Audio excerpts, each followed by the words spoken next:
ഈ വർഷം വത്തിക്കാനിലെ പോളാറമൻ ഹാളിൽ സ്ഥാപിച്ച പുൽക്കൂടിന് ഒരു പ്രത്യേകതയുണ്ട്. ഗൗതിയം എന്ന് പേരിട്ടിരിക്കുന്ന പുൽക്കൂടിനുള്ളിൽ ഗർഭസ്ഥ ശിശുവായ യേശുവിനെ ഉദരത്തിൽ വഹിക്കുന്ന പരിശുദ്ധ മറിയത്തിന്റെ രൂപമാണ് ഈ പുൽക്കൂടിന്റെ പ്രത്യേകത.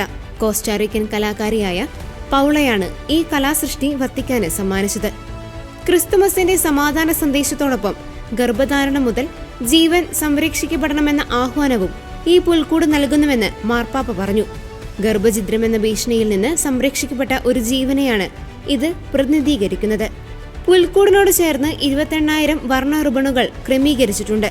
പ്രതിസന്ധികളിലകപ്പെട്ട ഗർഭിണികൾക്ക് കത്തോലിക്ക സംഘടനകൾ നൽകിയ പിന്തുണയിലൂടെയും പ്രാർത്ഥനയിലൂടെയും ഗർഭഛിദ്രത്തിൽ നിന്ന് രക്ഷിക്കപ്പെട്ട കുഞ്ഞുങ്ങളെയാണ് റിബണുകൾ സൂചിപ്പിക്കുന്നത്.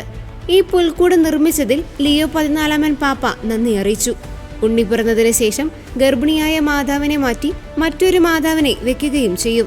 വത്തിക്കാൻ സ്ക്വയറിൽ ഇറ്റലിയിലെ ദക്ഷിണ ടൈറോളിൽ നിന്നുള്ള കൂറ്റൻ ക്രിസ്തുമസ് മരവും ഇറ്റലിയിലെ നൊസേറ ഇൻഫീരിയർ സർണോ രൂപതയിൽ നിന്നുള്ള പരമ്പരാഗത പുൽക്കൂടും സ്ഥാപിച്ചിട്ടുണ്ട്.